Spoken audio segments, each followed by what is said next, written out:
Hello good morning મિત્રો. તો this is my first mini vlog. તો અમે લોકો બહાર ફરવા જઈ રહ્યા છીએ. અમારી ફર્સ્ટ ફેમિલી ટ્રીપ છે અને અમે બધા જ ગાડીમાં સામાન રાખી દીધો એન્ડ અમે લોકો હવે ઘરેથી નીકળી ગયા છીએ રેલવે સ્ટેશન જવા માટે.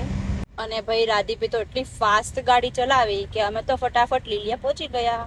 અને ત્યાર પછી અમે લોકો પહોંચી ગયા લીલિયાના રેલવે સ્ટેશનમાં. અને ભાઈ શ્રેયા અને ફેની ને કાકા બધા બેસી ગયા હતા કેમ કે ટ્રેનને આવવામાં બહુ જ વાર હતી. પછી હું પણ મારા મમ્મી પાસે બેસી ગઈ, મજા પડી ગઈ. અને આ ડોગી જુઓ, જાણે પોતાને ટ્રેનમાં બેસવું એ મારી આગળ આવી ગયું. થોડીક જ વારમાં ટ્રેન આવી ગઈ અને અમે લોકોને એટલી મજા આવી ગઈ. અમે લોકો બધા ટ્રેનમાં બેસવા માટે એટલા ઉત્સુક હતા કે અમને બહુ જ આનંદ હતો. ત્યાં તો ટ્રેનમાં ચડ્યા અને બાકાજીકી ના બોલે એવું તો ના જ બને. થોડીક વાર ધડ કરી અને અમને અમારી જગ્યા મળી ગઈ. ત્યાં તો શ્રેયાબેનને લાગી ગઈ ભૂખ અને અમે બધા લઈને બેસી ગયા નાસ્તો, કેમ કે ખાધા વગર અમે ન ચાલે. અને અમારે તો ટાઈમ પાસ કરવો હતો. ત્યાં તો અમે આખી ટ્રેનમાં આટો મારી એવા મજા આવી ગઈ.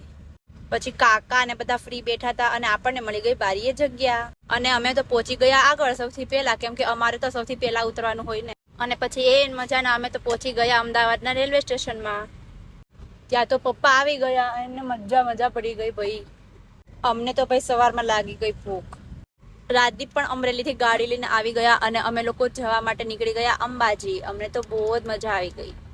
અને પછી અંબાજીનો વ્યૂ જોઈને મને તો મજા પડી ગઈ. ત્યારબાદ અમે રાખી લીધો રૂમ. અને ભાઈ હું તો થઈ ગઈ તૈયાર અને મમ્મી જુઓ કેટલા મસ્ત લાગે છે. મસ્ત લાગતા હતા. અને ભાઈ અમે લોકો તો નીકળી ગયા અંબાજી માતાજીના દર્શન કરવા માટે. પણ સારો તડકો તો અમારી પીછો જ નહોતો છોડતો. અને પછી અમે લોકો જતા રહ્યા અંબાજી માતાજીના દર્શન કરવા માટે. ત્યારબાદ અમે લોકો નીકળી ગયા આબુ જવા માટે. ભાઈ રસ્તો એટલો મસ્ત હતો કે અમને તો બહુ જ મજા પડી ગઈ. પછી ત્યાં તો મળી ગયા બે મારા મિત્રો, કેમ કે એ તો બહુ મસ્ત લાગતા હતા. વાંદરા તો બહુ જોવો એના નાના બચ્ચાને લઈને કેવું ફરતું હતું. અને ત્યાંના સીન બી બહુ મસ્ત હતા. અમને તો બહુ જ મજા આવી ગઈ. અને પછી અમે લોકો નીકળી ગયા આબુ શોપિંગ કરવા માટે. પછી તો અમે લોકો ફર્યા અને બહુ એન્જોય કર્યું. હું ને રાજદીપ તો મસ્ત તડકાના એન્જોય કરતા હતા. અને પછી અમે આવી ગયા નકી લેક. ત્યાં પણ બહુ મસ્ત હતું. અને આ દાદા જો કેટલું મસ્ત વગાડતા હતા. બધા એમને પૈસા આપતા હતા. મજા પડી ગઈ.